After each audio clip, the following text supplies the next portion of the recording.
mon grand-père me disait, donc évidemment, c'était un bac scientifique, etc. Il fallait absolument ça pour aller en médecine et tout. Et il me disait, mais je ne comprends pas. Il dit, je suis médecin et à l'époque où j'ai fait mes études, il fallait avoir fait philosophie pour rentrer à la faculté de médecine. Pas des sciences, mais de la philosophie. Et il me disait, on ne peut pas être un bon médecin si au départ, on n'a pas des bases solides d'humanisme, d'éthique, etc., une capacité de réflexion à ce qui est l'humain, qu'est-ce qu'on est, qu'est-ce qu'on fait vis-à-vis de l'humain. Et pour lui, c'était un truc, une aberration totale de commencer des études de médecine par la science. Pour lui, c'était l'humain, c'était la philosophie. On a effectivement dévié, on est effectivement rentré dans une ère de l'humain n'a plus d'importance, l'essentiel, c'est d'appliquer des règles, des équations, de la science, etc. Et là, bref. Mais vous l'avez vu dans ce que je vous ai, dans ce que j'ai partagé avec vous, vous avez vu que ça fait partie et c'est là que je dis, c'est extrêmement astucieux pour moi. Ça fait partie de ce grand plan. Alors maintenant, passons aux choses pratico-pratiques. C'est bien gentil, mais je sais que on est tous formatés à la science, hein. La science, l'ingénierie. On n'aurait pas de voiture s'il n'y avait pas la science. On n'aurait pas d'électricité s'il n'y avait pas la science. On n'aurait pas. Alors je ne dis pas que la science ou les sciences sont des mauvaises choses. L'intrusion des sciences dans tous les domaines, je vous ai expliqué, sciences de l'éducation, sciences enfin bref, sciences de tout, hein, c'est un signe effectivement qu'on veut tout modéliser. Si on me dit, oui, mais il n'y aurait pas de voiture s'il n'y avait pas la science, moi je vous réponds que si on a des voitures, le type de voiture qu'on a actuellement, ça n'est qu'un choix. Un choix d'une certaine science. Ok. Il y a eu une époque où on le sait, puis il y a encore des gens qui travaillent dessus, on a eu l'exemple le plus connu, l'énergie libre, etc., versus bon, les centrales au charbon. C'est un choix.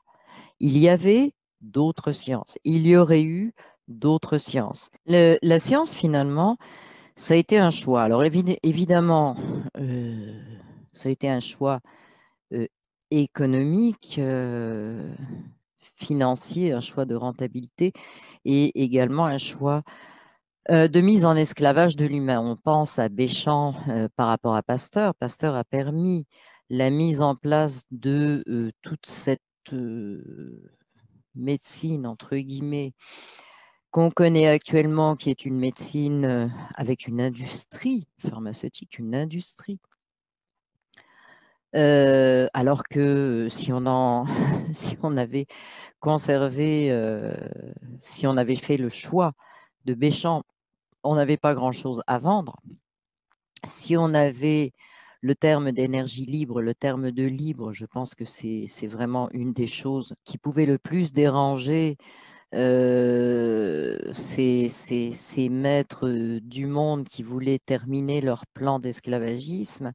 C'était vraiment le terme qui pouvait les défriser le plus. Donc, ça n'est pas de dire on ne veut pas de science, on ne peut pas nier le fait que Tesla était quelqu'un qui avait des connaissances scientifiques, mais pas que. Mais pas que. Probablement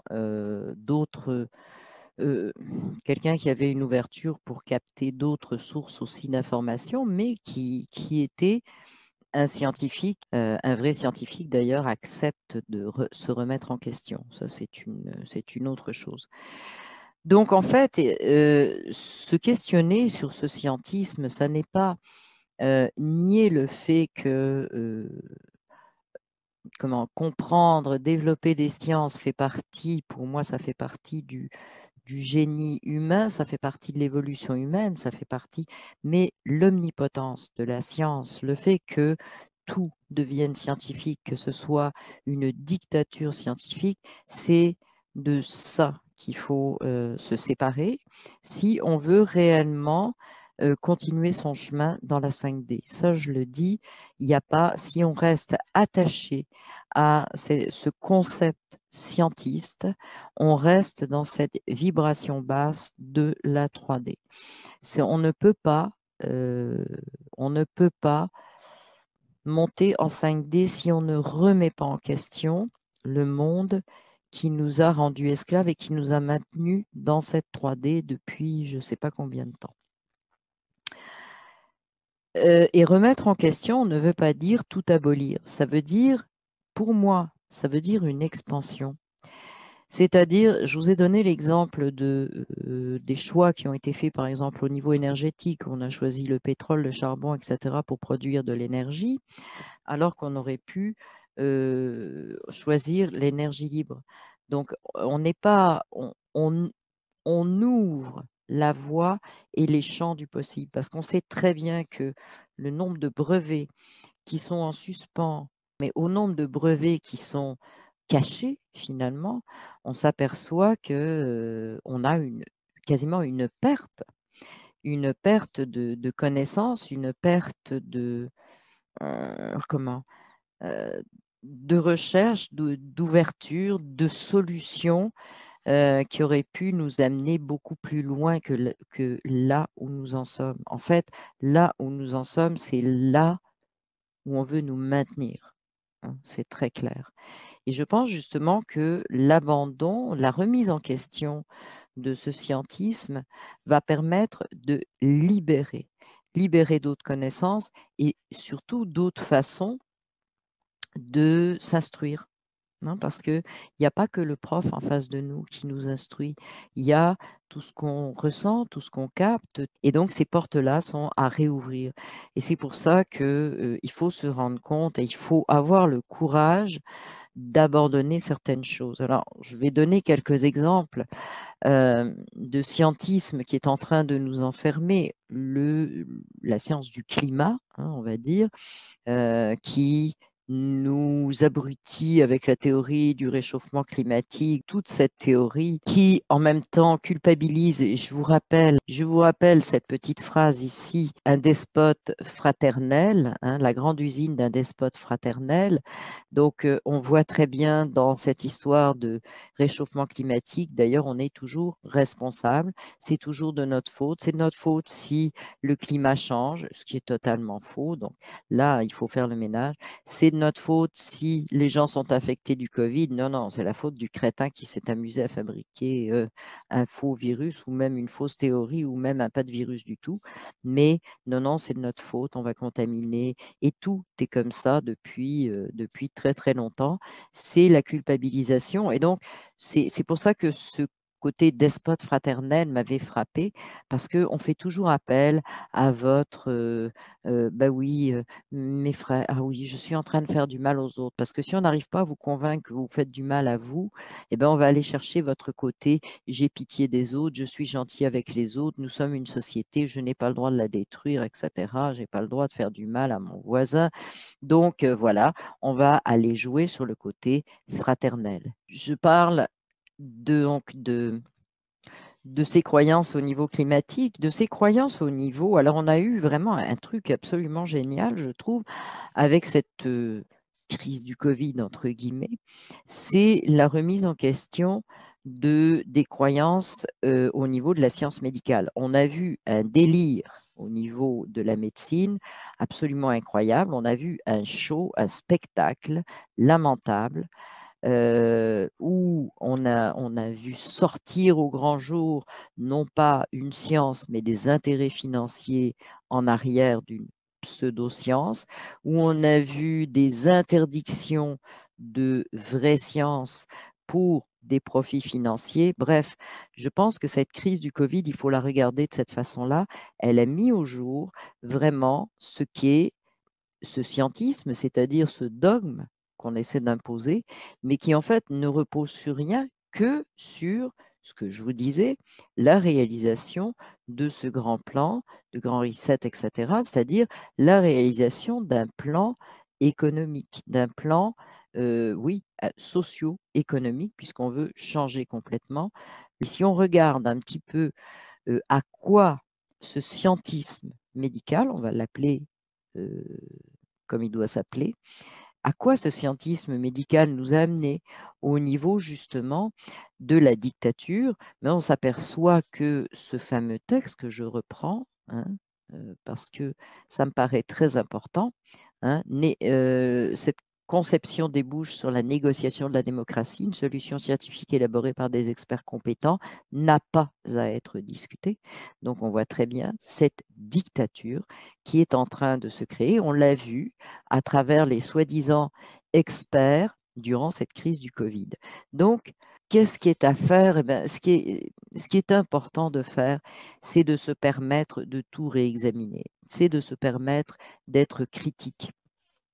C'est la porte de sortie, c'est de dire c'est bien beau, mais c'est une croyance. Et c'est ça qui est difficile, c'est qu'on a été éduqué depuis qu'on est tout petit à penser que la science est une chose exacte et que dès qu'on a, c'est comme de l'hypnose, c'est comme un mot déclencheur, c'est comme un mot-clé déclencheur. Dès qu'on dit science, et c'est pour ça que tout s'appelle science maintenant, dès qu'on dit science, c'est vrai. C'est comme si on avait collé les deux termes ensemble par un phénomène d'hypnose, hein. C'est ce qu'on fait en hypnose. Donc, science, vrai, hop. Donc, non, il faut décoller ça. Science égale discussion égale examen. Qu'est-ce que je garde? Qu'est-ce que je laisse? Qu'est-ce que, euh, qu'est-ce que je garde comme aujourd'hui c'est ça et demain ça peut être tout à fait différent. Et ça, c'est une chose extrêmement importante aussi qui va couper ce scientisme-là. Aujourd'hui, je peux effectivement dire que ça semble vrai, ça semble, parce que bien souvent, on n'a pas la preuve, comme on est allé dans l'espace, oui, d'accord, parce qu'on voit des photos, oui, d'accord. Bah, en fait, pour affirmer qu'on y est vraiment allé, il faut juste croire que les photos sont vraies. Alors, elles sont peut-être vraies, je sais, mais elles sont peut-être fausses. À nous de savoir ce que l'on croit, mais les deux sont possibles. Eh bien, c'est la même chose avec la science, hein. On peut croire qu'une chose est vraie ou on peut se dire, il y a peut-être une autre voie, il y a peut-être une autre façon, il y a peut-être un ajout, mais c'est toujours dans le peut-être. Pourquoi? Mais tout simplement parce qu'on est des êtres en évolution, parce qu'on est nous-mêmes dans un univers en évolution. Il n'y a pas de ça c'est figé, c'est vrai, c'est absolu, c'est toujours comme ça. Non. Donc, c'est de remettre en question absolument tout. Ça ne veut pas dire tout jeter, ça veut dire être capable de réfléchir, de se questionner, de dire, bon, on a de la chance en ce moment parce qu'on a, par exemple, et je ne dis pas que je suis pour ou contre, on a les gens qui pensent que la Terre est plate. Pourquoi pas? Moi, ils me donnent des arguments, pourquoi pas? Leurs arguments, oui, pourquoi pas? Je ne dis pas que j'adhère, mais je trouve intéressant qu'on se pose la question. Je trouve intéressant qu'on se dise, tiens, ça pourrait être autrement, ça pourrait être différent. Je vais vous montrer, alors il faut que je le trouve d'abord, donc je reviens ici, vous montrer ce que je voulais vous montrer, parce que donc je vais partager mon écran et on va se retrouver sur Wikipédia, c'est très sérieux. Donc, où le titre, c'est la géométrie non euclidienne. Alors, je vous explique rapidement pour ceux qui ne savent pas ce qu'est la géométrie euclidienne, mais si vous ne savez pas, ce n'est pas grave, hein, franchement. La géométrie euclidienne, le 5e axiome. Alors, des axiomes, ce sont des choses qui ne sont pas démontrées, mais qui sont comme ça. C'est vrai, c'est absolu. C'est une croyance. Un axiome, c'est une croyance en réalité. Donc, le 5e axiome est vraiment la base de tout, c'est que deux droites parallèles ne se rencontrent jamais. Hein, vous avez tous appris ça à l'école. Deux droites parallèles ne se rencontrent jamais. C'est un axiome. Donc, c'est quelque chose qui est dit, qu'on est censé ne pas critiquer, mais qui n'est jamais démontré, parce que c'est un constat. Alors, qu'est-ce qui se passe? Eh bien, il y a des mathématiciens, Dieu merci, des gens à l'esprit tordu, merci beaucoup, qui ont dit, bah oui, mais peut-être, mais bon, et si on dit que deux droites, Si on dit que deux droites parallèles sont deux droites qui se rencontrent à l'infini, parce que ça aussi, c'est une observation. Hein. Alors, si on observe sur un petit carré, elles ne se rencontrent pas. Si on observe très loin, elles se rencontrent. Lequel est vrai? Mystère et boule de gomme, on peut prendre les deux. Eh bien, je vous montre ici des figures différentes géométries non euclidiennes, donc la géométrie hyperbole de Lobachevsky. Moi, c'est ce qu'on m'avait, donc c'est ce que j'avais, je vous ai dit, appris première année d'université, c'est que Lobachevsky avait refait tous les calculs géométriques en disant que ce cinquième postulat était faux et que, en fait, était faux, qu'on pouvait le transformer en deux droites parallèles se rencontrent à l'infini. Et donc, à ce moment-là, l'univers prenait une forme différente. Entre autres, bon, je me souviens que le prof de maths nous avait dit, ça prend une forme beaucoup plus elliptique, un espace un peu comme un œuf. Alors, il est remarquable que seul le cinquième, avec un seul postulat qui est levé, celui des parallèles, respecte tous les autres postulats d'Euclide. Donc, on change complètement la forme de l'univers, on change complètement la forme des figures géométriques. La Terre n'a plus la même forme, c'est-à-dire que la sphère n'est pas forcément sphérique. Donc, ça, je vous montre pas ça pour faire un cours. Ça m'avait juste frappé de voir que ça n'était basé que sur un postulat, que sur une croyance, et que notre monde était défini par une croyance. Et que si on regardait autrement, c'est-à-dire si on, au lieu de regarder sur une petite feuille deux droites parallèles, on regardait loin, on se permettait d'avoir une vision beaucoup plus ouverte, eh bien, on avait tout simplement notre monde qui changeait de forme. Et c'est pour ça que je vous dis, bon, il y a les platistes, je ne dis pas que je suis pour, je suis contre. Non.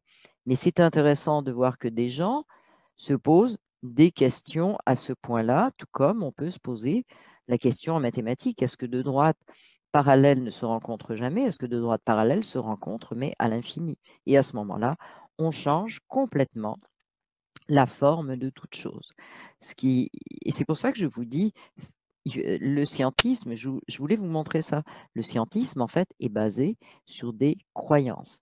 Et on l'a vu plus que ça, c'est utilisé pour créer un certain type de société dans lequel on est en train de plonger, qui est une société dictatoriale.